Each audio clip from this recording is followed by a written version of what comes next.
We have syempre yung main ano po is Luto camaro. po ng kamaro. Pakicheck po. Meron po tayong Camaro. mantika. Dito. Meron po tayong garlic, Early.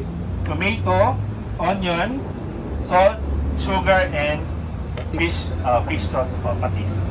Okay po. So pag mainit na po ang ating frying pan, check nyo na po na mainit, lagyan nyo na po yung ating mantika. Mantika. Opo, yung mantika po Ubusin muna. ko to ha. Opo, mantika. Alright. Tika.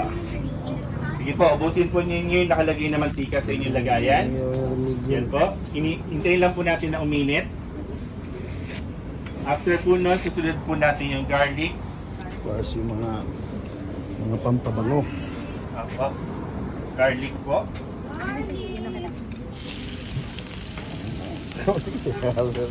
Yan, garlic po. Yan. Tapos, yung sibuyas po. Yes, of course.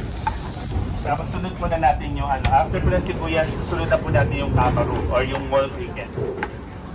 Yan po. Pag nagana na po, yung nag-caramelize na po yung ating onion, sunod nyo na po yung camaro.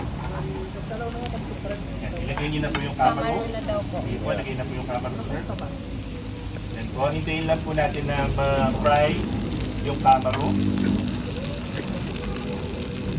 Yan. Yan po.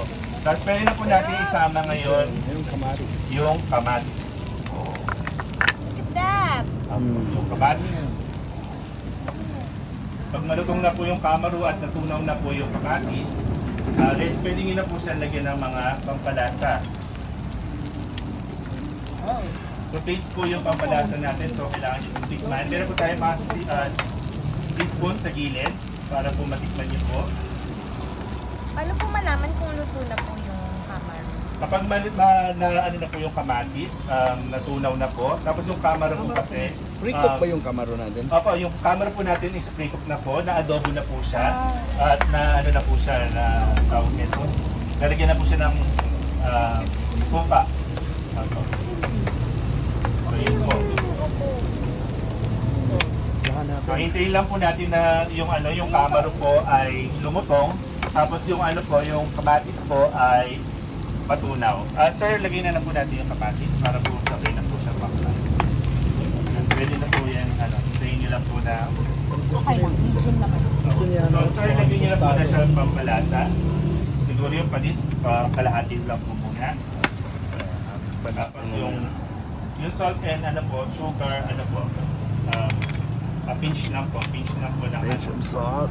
salt. Yes po, and sugar. Salt bay. Ang taas. Salt ba yun? Yan po. Gusto naman tamin sa konde. Yan. Pagka ano po, tunawin lang po natin yung ano, manatis. Ito po.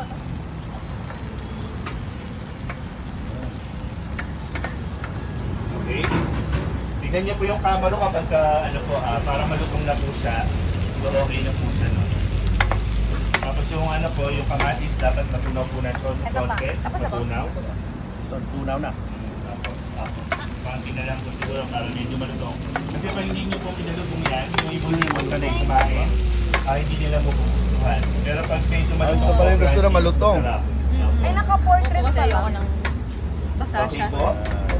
Isa pa po. Pag natapos nyo na po yan lutuin, ilagay po natin din sa plate natin na may dahon po na saging. Tapos Lutungin na po. natin ng konti. Sobrang dali lang po yan lutuin. Ang problema lang po niyan, kung meron po kayo makikita ganyan sa inyong lugar.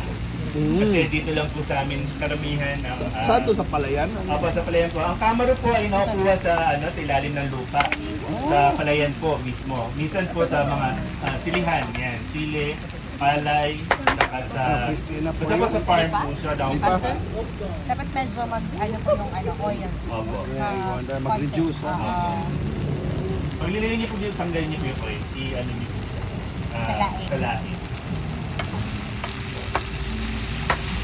So ang kamaro po ay napaka-effective. Dati po, pagkain po yan na mahirap. Ngayon po, pagkain na po yan na mayaman.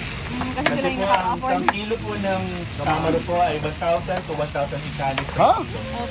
Yes po. Benta na ako ng kamaro. So yung kamaro po dati.